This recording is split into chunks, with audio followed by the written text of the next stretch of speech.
walk on water, walk on fire. He says his brain training program will increase your IQ, your creativity, and happiness. His work. So many red flags. They're just like endless. It's just mostly red flags. I don't see anything other than red flags. Should never have been approved by a major university. Jeff Leo has our exclusive story. This is James Hart. He's a brain training guru. With the right brainwaves, you can do anything. Levitate, walk on water, walk on fire. He says his brain training program will increase your IQ, your creativity, and happiness. His work. So many red flags. They're just like endless. It's just mostly red flags. I don't see anything other than red flags. But anyone who's like, hey, by the way, I got the cure for what ails you. Oh, neat. What do you propose? Well, have you heard of the brain? Yeah. Well, what about the waves? What about the brain waves? Has made him a bit of a celebrity. My dear friend, Dr. Jim Hart, and his BioCybernet program is extraordinary. That's not good. In 2014, Hart turned his attention to Saskatchewan, to a group of mostly Indigenous kids and their families. We have a novel group. We have a powerful technology. Let's see what happens. Hart tested. Again, so fucked up on so many levels. We have a novel group. That's a really fucked up way Clean of up putting your it. room. Yeah, but a whole bunch of experiments to be done, right? The march of progress goes on. This place is really weird. It was traumatizing. Clearly, a serious mistake was made. In my eyes, that's abuse. To put a child through that, all I can think of, like, Yes, let's not mince words. This is horrifying. I'm glad there was an investigative report that's uncovering it, but still, on so many levels, how did this get to the point that it got to, where you had some quack doctor who's like, I'm the brainwave doctor, and you just like look straight out of a movie. Again, this is like something you imagine was a schlocky B horror film, and then all of a sudden you're like, oh, that's too dark. No. What, on kids? He's experimenting on kids, Indigenous children, vulnerable children? No, that not in the real world. how did this get approved? That's the question we're trying to answer.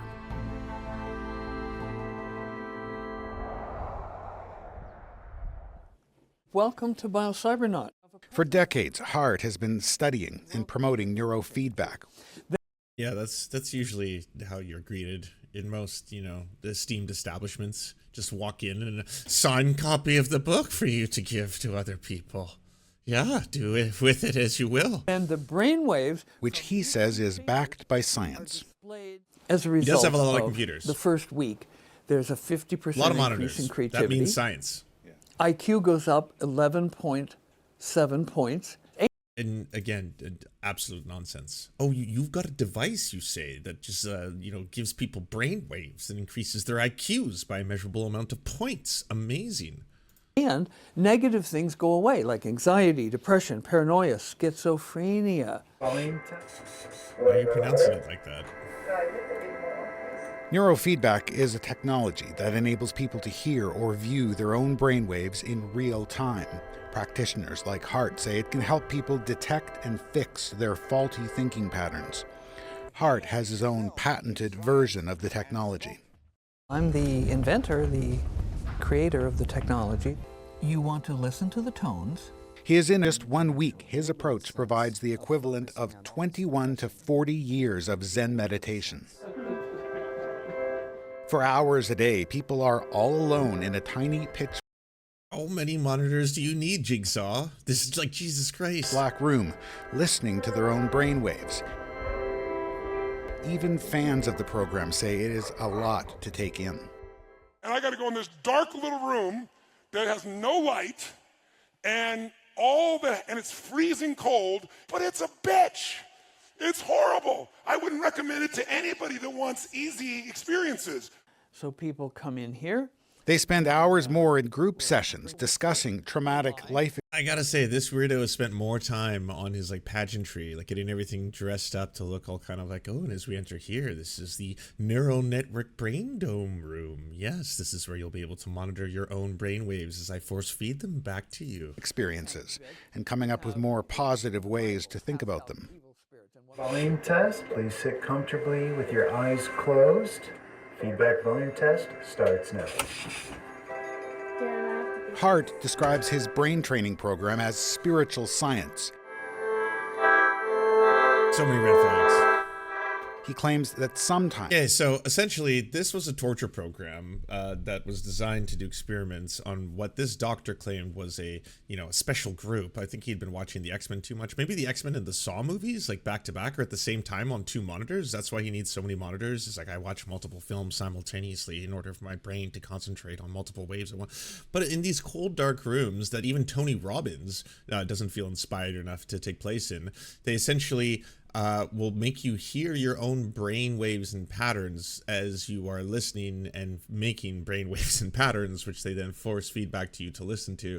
It's that horrifying, weird organ music that you're hearing in the background. And then you're supposed to sit there. It's just like, what it's doing, what benefit to humanity is going on, I cannot tell you. Participants can see into the spiritual world. He says that's just what happened during a session with a professional football player. But he was terrified because 3 angels showed up in the chamber and went, "You haven't been living a very good life." Biocybernaut's focus on Saskatchewan began when an Indigenous teacher from Prince Albert approached Hart to ask if he would offer his program in her city. She had recently taken his training and believed it would be transformative for students and teachers. Hart was able to secure funding, and in 2014 he launched the study focused on children from 12. Yeah, Clockwork Orange is saying it. I mean, fucking hell. It's so creepy on so many levels. And again, it's one of those things where, like, how did no one stop this? 12 to 15 years old from schools with a high population of Indigenous students. The school division supported the study and allowed brochures like this one to be handed out to students. I was so excited, and I kept bugging her until she would agree to go. China Gallerno was 12 years old when she got the offer, and all expenses paid, week-long trip to Victoria for brain. And it all sounds as if it's like somewhat on the level. Like, oh, this is the Cybernaut 7. Okay, I'm sorry, that doesn't sound very on the level, but I guess there was just enough authenticity to all of this, and maybe a quote from Tony Robbins, thanks Tony Robbins, by the way, to be able to sell the whole thing on a larger scale to get public funding for it. Stand was skeptical, but she was also happy to see her daughter excited about self-improvement. I always believed in therapy, and I believed in healing, and I believed in getting better. China wants to grow, so that's where we're gonna go. So a few months later, they arrived at Biocybernaut in Victoria. Their first morning began with a shock when they were ushered into a room with another pair from Prince Albert, a grandmother and granddaughter, and technicians began putting electrodes on their heads. We did not know about that until just when it started happening to us. And by that point, we couldn't turn around. They were placed all alone in 2 pitch-black rooms with speakers around their heads. They were told that each one was playing a different sound created by their brainwaves. China and Alma say they were stuck in these chambers for hours a day. In a separate room, technicians were watching. Yeah, so it just torture for some madman who's on the other end of these monitors looking at them being like, oh, yes, this is really helping. This is, helping progress the future of humanity. One of our partners had a panic attack from claustrophobia, from being in the room, and I seen her have that panic attack. And then that put that fear in me. You're one of the people that was being experimented on, right? China says her training took an even stranger turn when she asked what the researchers were trying to accomplish. She was told they believed she had special brainwaves that she could harness for good. They're trying to create a team of people who have, I think. Oh my God, I was right. He was literally watching the X-Men or whatever that Netflix show is about the oh, there's special children, each one of them having secret and special powers. I need to cultivate their powers and start a super organization of people who can save the universe. The Umbrella Academy. That's this. Only that mixed again with the movie Saw. Fucking just what the fuck is this shit? He's like, oh yes, no, he felt that he was doing, he had a calling in order to assemble this team of very special children who happen to, again, be vulnerable kids, Indigenous kids, whose parents were told, oh yeah, no, they're joining a pilot program to see whether or not they have special abilities. Yeah, I mean, you don't really sell it as like supernatural special abilities, but I guess if you had put on the pamphlets, we're going to lock them in dark chambers where they can barely see anything, listening to horrifying sounds that they're told are their own brainwaves being played back to them for hours and hours on end. Like, no one would fucking sign up for this shit. It was delta or theta waves to see if they can like change the course of like natural disasters. And she called it like a team of superheroes. Yeah, that's right. Oh my god. I'm sorry. Netflix, if they have subscriptions, you have to cancel their subscriptions, all right? They have been poisoned, mind poisoned. They were already bad people to begin with. I'm not saying that every single person who watches The Umbrella Academy will do something this horrifying, but clearly someone is taking shit too far. And like, they shouldn't have access to these series. It's too much for them. They don't know how to separate, you know, reality from what they're watching on a screen, and shit like this can take place. When they weren't in the chamber, they were in a group discussion, laying on canopy beds, talking about some of the most traumatic moments in their lives. They said that they could read what we were feeling or what we were thinking when we were listening to a certain noise or exposed to a certain noise by how the graphs went. And I was like, well, that's kind of mumbo jumbo shit. You could be making up anything. Yeah! Yeah! University of Victoria social work professor Amanda Lavallee, who is Métis, met with CBC here at BioCybernaut's former Victoria location. It has since been turned into a retreat center. Back in 2014, she was a PhD student in Saskatchewan and was asked to join the study's research team. It was creepy. So I understood. As part of her due diligence, she came here to experience the training firsthand.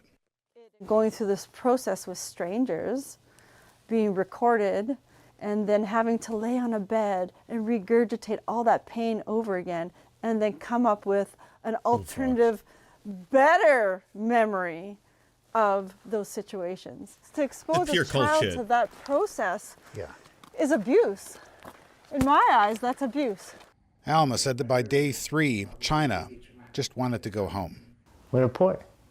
We were given a free trip. We had no choice but to stay because we had no way back. When we come back, reality hits hard as China and Alma return home. And CBC's investigation discovers a shocking flaw at the center of this study. So all I can think... Alma and China arrived back in Prince Albert. Reality hit hard. They had hopes like the world was going to change around them, or they'd be able to make these changes in the world, but the world still sucked.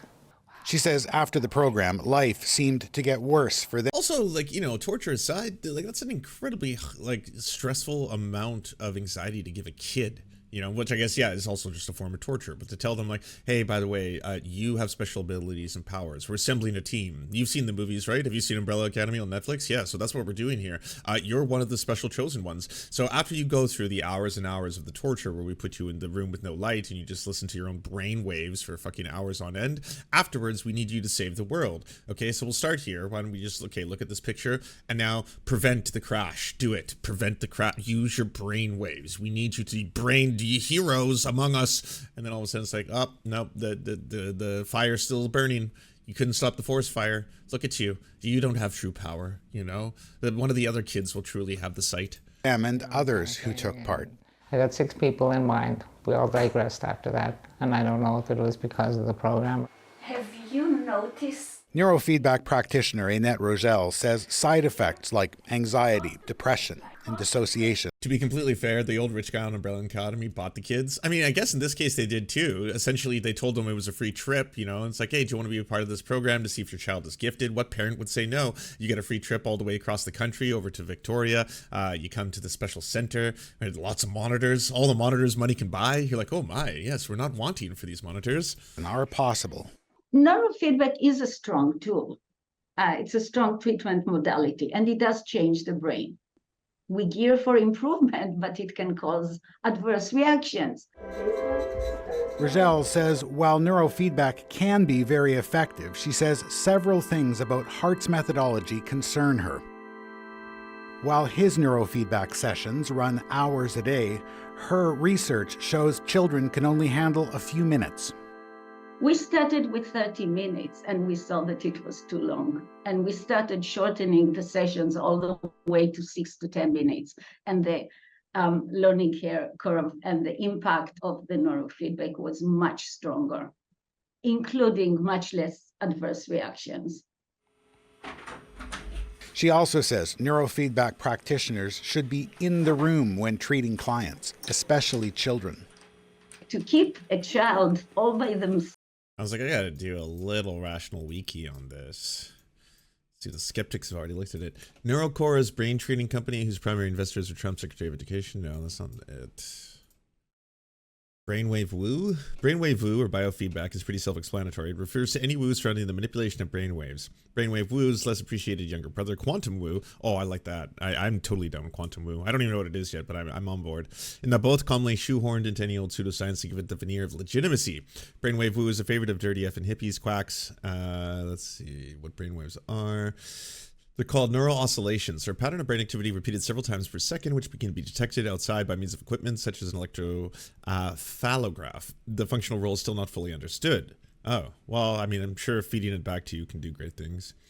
Manipulation for fun and profit. There are no ideal brainwaves that will make you super smart or diligent. There's no higher state of consciousness that can only be assessed through the adjustment of brainwaves. Brainwaves are not uniform across the entire brain. EEG readings will differ depending on the area of the brain and will have different meanings in different circumstances. In other words, the physiology is not that simple. One particularly silly set of claims surrounding brainwaves is that because young children's brains tend to produce more theta waves, using entertainment or entrainment products to increase theta waves will help you find your inner child or similar nonsense. In reality, it'll probably just make you drowsy.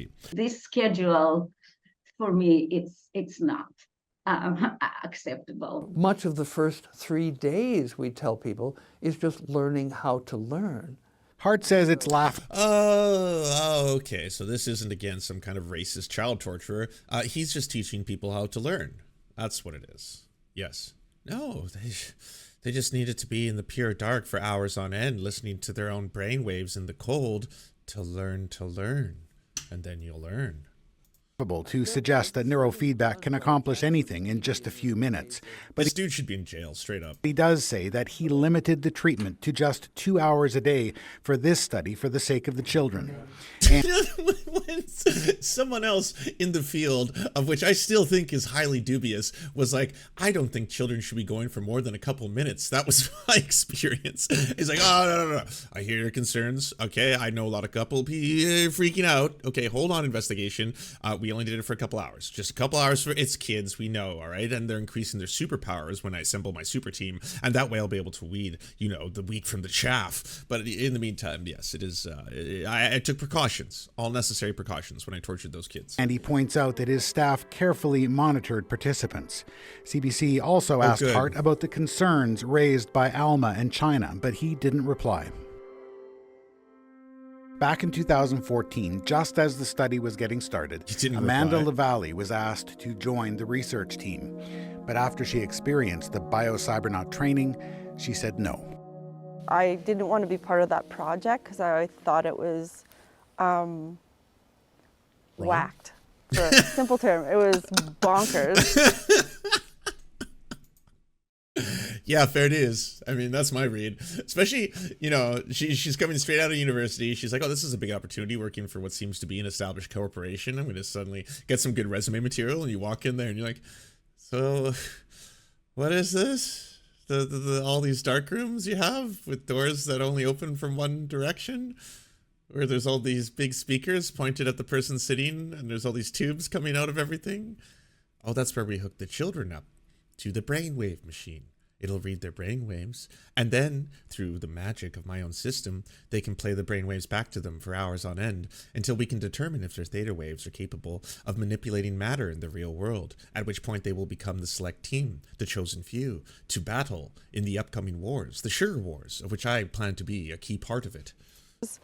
She says she's shocked that a research ethics board approved this study. This shit is whack as fuck. Lavallee I need to get the fuck out. Ordinarily, proposals go through rigorous evaluation, especially if they involve Indigenous children. So all I can think of, how... This is just Scientology with sound. True. Scientology was sound. I know. I don't want to say with more or less torture, because I don't know if it's comparable to what everyone goes through when they're, in the inner circle. We never truly know. We only get the testimonies of, people who escaped the cult. But how did this get approved? That question is at the heart of CBC's investigation. Our search took us on a winding path that eventually led us here, to the University of Regina, and to this crucial document. This is the research ethics application, and what's most interesting about it is what's missing from it. Clearly, a serious mistake was made. Medical historian Ian Mosby says the ethics application failed to describe what would actually happen at brain school. That is totally unacceptable. There's no description anywhere in the REB application that actually talks about what that is. But it's actually the heart of the experiment. He says there was a consent form, but it was not adequate. You can't have informed consent without information. The people who were subjected to this research didn't know what they were getting into. Okay, how about this? I got a proposal. Since this motherfucker is a racist child torturer, how about he has to levitate before all our eyes? He can do it in a court of law with witnesses. If he can use his powers, his thetans or whatever, his theta waves to levitate before us, like a Harkonnen, just and then just hover around the room, no jail time. Otherwise, life. That's it. Propose the deal, okay?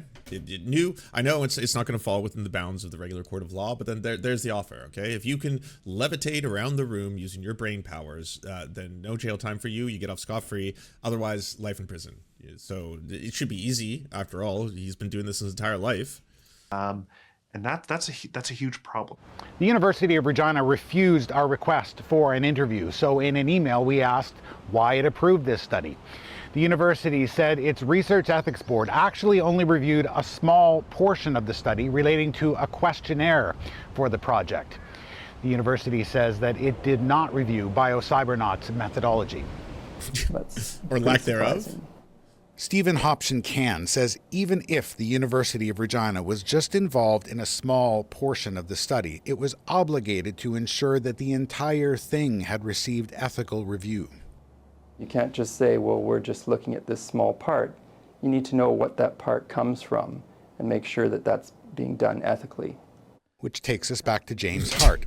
He told us that BioCybernauts' role in this... Jesus Christ. If you looked up evil racist quack doctor in the dictionary, this is the photo that would pop up.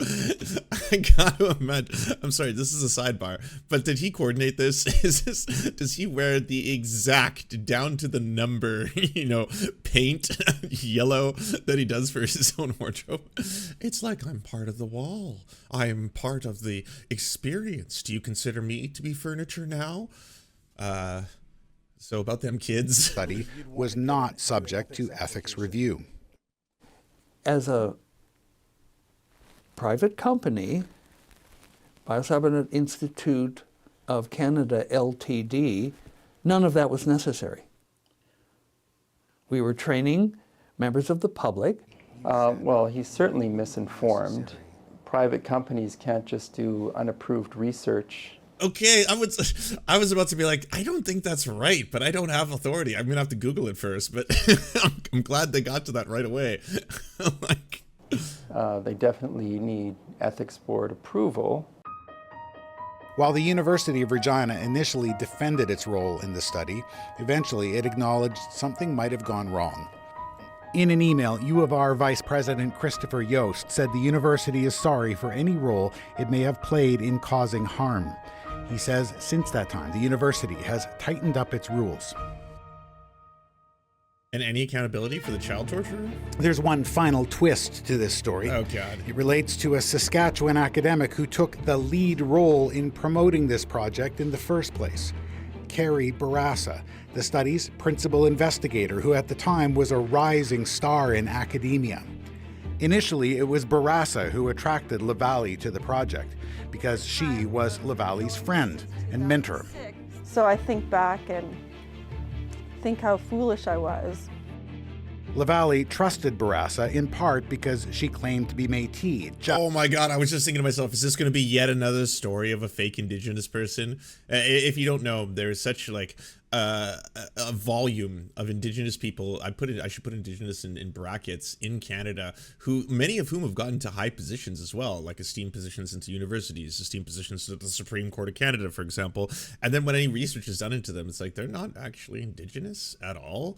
Like I don't want to promote it because Jesse Brown sucks and he's just on this like horrifying Zionist tirade right now. But he runs a network of podcasts called Canada Land, and they have a podcast that has been investigating so many of these like fake Indigenous people stories. It's like, it's really gross too, because like I can tell you firsthand as someone who has gone through the process in Canada, to join an organization or to join one of the ones that is actually reflected and has Indigenous status and recognition by the province of BC, they do an ancestry research on you. You have to have a family tree that goes back to your actual Indigenous ancestors, whether they be Cree, Métis, it doesn't matter. That you're gonna have to be able to prove to some authority that you actually in fact are Indigenous, and you're not just saying it. You're like, oh yes, no, I grew up next to a reserve or something like that. That's not the same thing. And yeah, what a surprise that this is now the next twist in the story. Just like Lavallee. But this research project made her begin to doubt Bourassa's judgment. If you're an Indigenous person, for the approved ones, where would you think it would be? If you haven't noticed by now, Métis people, because they're mixed people, right? That's why our symbol is the infinity symbol. It's literally the fusion of two peoples. It was usually like French settlers, sometimes Scottish settlers, and Cree folk. At least that's French and Cree is my makeup, right?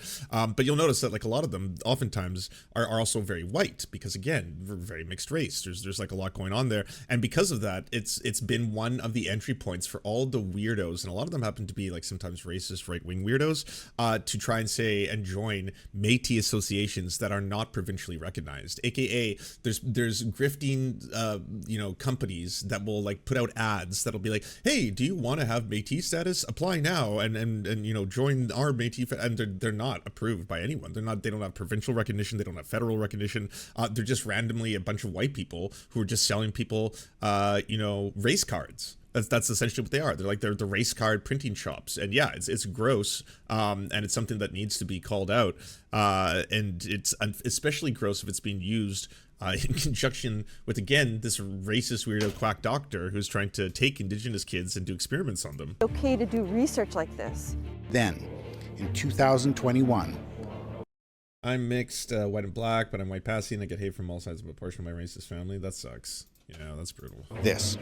One of Canada's leading Indigenous health experts is being accused of lying about her ancestry. Horse. A CBC investigation concluded Bourassa was of entirely European descent. Fucking horse. Oh my God, it's the Rachel Dolezal of the story. A wild Rachel Dolezal appears. It just gets worse. Lavallee worries that the University of Regina may have given the BioCybernaut study less scrutiny because it mistakenly believed the project was being led by an Indigenous researcher. There's this contention sometimes of, oh, this is Indigenous research. Let's just approve it because we don't want to challenge it, because we don't want to be called a racist if we challenge it.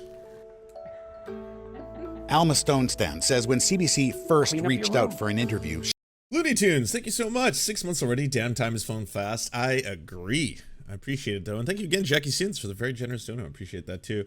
Why even do it? It's so ridiculous. In some cases, people are doing it as a way of literally trying to apply for, like, funding or grants or stuff like that, which, again, very gross. You're just stealing grants that are supposed to be put aside for people and minorities and actual Indigenous people. Like, I have absolutely nothing wrong if you have an Indigenous card or Indigenous status and you apply for, CMF funding and stuff like that. I've done that in the past. It's one of the things that you have to do in order to try and get production for TV shows and things like that. But if you're doing this from a perspective where you're trying to climb the ranks, if you're someone who's like, oh yes, I'm a woman of color and I need to be represented as such, and it turns out like you're not even part of it, just like that to me is just weird saying and doing that if you are white, like you're like, I'm white, it doesn't matter what my racial breakup is. At the end of the day, cops are going to treat me the same as any European looking person or any other white person, right? Like it doesn't change at all. I don't sit there and I'm like, I need to pull out my family lineage to you and show you that my mother is Métis. Cree, and my great-great-great-grandmother spoke Cree, and like all this kind of, like, that won't mean shit when you're fucking being questioned. So that's what I try to explain to people. It's especially gross if it's someone who's not only not Indigenous, they're pretending to be Indigenous, and then it's weaponizing racism is what it is, right? You're trying to use it as a shield all of a sudden, in the same way that like the Quartering for a while was trying to pretend that he had 2 gay black dads, and that makes him immune to being homophobic or racist. Like, no, it wouldn't. Even if that was real, even if it was true that you have 2 gay black dads, that doesn't mean you get suddenly a racist pass. Like, you don't get the N-word pass, you don't get the F-slur pass, you don't get to suddenly try and dehumanize gay folk and black folk in the process in order just to be like, well, I mean, yeah, but my 2 dads are gay and black, so it's okay. No, that doesn't make it okay. None of this gives you a shield from this shit. She was hesitant because there were so many powerful people involved. But now, she says, she hopes to get some answers and accountability. They take advantage of these kids' minds to use them for their own study, to use them for their own purposes, with empty promises of things that they couldn't give them, they couldn't possibly give them, they couldn't pull through, like, you know. That was offensive, that they came and played with all these kids' minds. Fortunately.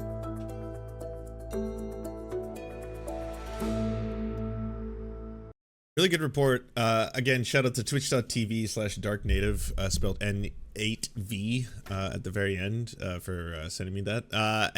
Yeah, it sucks, but it's just yet another case of like how pervasive the dehumanization of Indigenous folk are, to the point where like something like this, a program like this, can slip through the cracks, get approved by the University of Regina, get public funding, get grants for people, interns to post grad set up there, and then when she arrives, she's like, this is absolute fucking quackery.